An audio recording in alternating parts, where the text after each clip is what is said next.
2021 தமிழ்நாடு சட்டமன்ற தேர்தலோட தேர்தல் பிரச்சாரத்தின் போது ஸ்டாலின் தான் வராரு, விடியல் தர போறாரு, அதுதான் அதுதான் மக்களோட முடிவு முடிவு முடிவு அப்படின்னு சொல்லி பாட்டு போட்டு திராவிட முன்னேற்ற கழக தலைவரான திரு முத்துவேல் கருணாநிதி ஸ்டாலின் அவர்கள் 2021 தமிழ்நாட்டு முதலமைச்சராக பொறுப்பேற்றிருந்தாரு. 2021 ஸ்டாலின் தான் வராரு, விடியல் தர போறாருன்னு சொல்லி பாட்டு போட்ட ஐயா முத்துவேல் கருணாநிதி ஸ்டாலின் அவர்கள் 2026 தேர்தல் பிரச்சாரத்தின் போது ஸ்டாலின் தொடரட்டும் தமிழ்நாடு வெல்லட்டும், எப்படி ஸ்டாலின் தொடரட்டும் தமிழ்நாடு வெல்லட்டும் சொல்லி மறுபடியும் ஒரு பாட்டை போட்டாரு.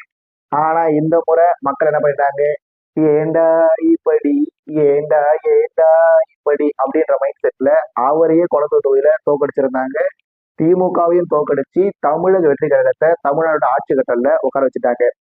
திமுக தோத்துட்டாங்க, தாவேகா ஜெயிச்சுட்டாங்க. அதாவது தீய சக்தி தோத்துட்டாங்க, தூய சக்தி ஜெயிச்சுட்டாரு. அப்படி தூய சக்தின்னு சொல்லி 2 தொகுதியில போட்டிட்டு இருந்த திரு சி ஜோசப் விஜய் அவர்கள் 2 தொகுதியிலுமே ஜெயிச்சுட்டாரு. ஒரு தொகுதியில ராஜினாமா பண்ணிட்டாரு, இன்னொரு தொகுதியில எம்எல்ஏவா தொடர்றாரு, தமிழ்நாட்டோட முதலமைச்சராக தொடர்றாரு.